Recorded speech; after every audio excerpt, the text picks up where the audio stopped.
আসসালামু আলাইকুম। কেমন আছেন আপনারা সবাই? আশা করি আপনারা সবাই খুব ভালো আছেন। আমিও খুব ভালো আছি। তো আজকে চলে এসেছি একটা খুবই সিম্পল একটা রেসিপি নিয়ে। চলুন রেসিপিটা আপনাদের সাথে একটু আমি শেয়ার। হ্যালো ভিউয়ার্স, আমি রোদ্দুরের মা চলে এসেছি আজকে আর একটা খুবই সিম্পল রেসিপি নিয়ে, খুব চটজলদি এবং খুবই ভালো। তো রেসিপিটা হলো কেউ বলে ডাল চচ্চড়ি, কেউ বলে ডাল পাতুরি, কেউ বা বলে থাকে হাতে মাখা ডাল। তো চলুন রেসিপিটা আপনাদের সাথে স্টার্ট করি। রেসিপিটা স্টার্ট করা, তো প্রথমে আমি কিছু ডাল ধুয়ে নিয়েছি, মুসুর ডাল। তো ভালো করে আমি এটাকে ধুয়ে নিয়েছি। ধুয়ে নেওয়ার পর এর মধ্যে আমি এক এক করে মশলাগুলো আমি সব দিয়ে দেবো। প্রথমে আমি কিছু অল্প সামান্য কিছু পেঁয়াজ কুচি দিতে হবে। পেঁয়াজ কুচি দিয়ে নিলাম। অল্প টমেটো স্লাইস করে রেখেছি, টমেটো কুচি দিয়ে দিলাম। এবার আমি এখানে সামান্য পরিমাণে আদা রসুন পেস্ট দিয়ে দিলাম। এবার আমি এখানে পরিমাণ মতো লবণ দিয়ে দিলাম।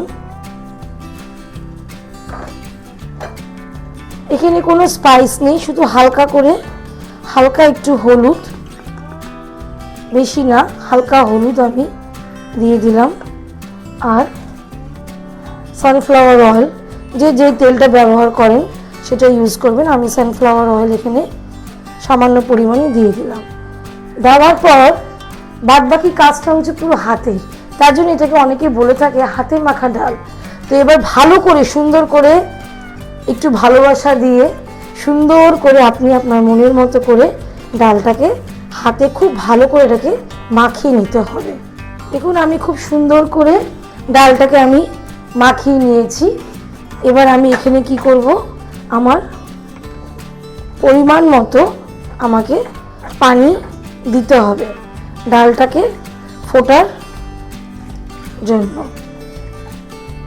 আমি এখানে সুন্দর করে পরিমাণ মতো পানি দিয়ে দিলাম। পানি বেশি দিলেও চলবে না, আবার একদম কম দিলেও চলবে না, লেভেলে লেভেলে দিতে হবে, যাতে ডালটা সুন্দর করে আদা ফোটা হয়।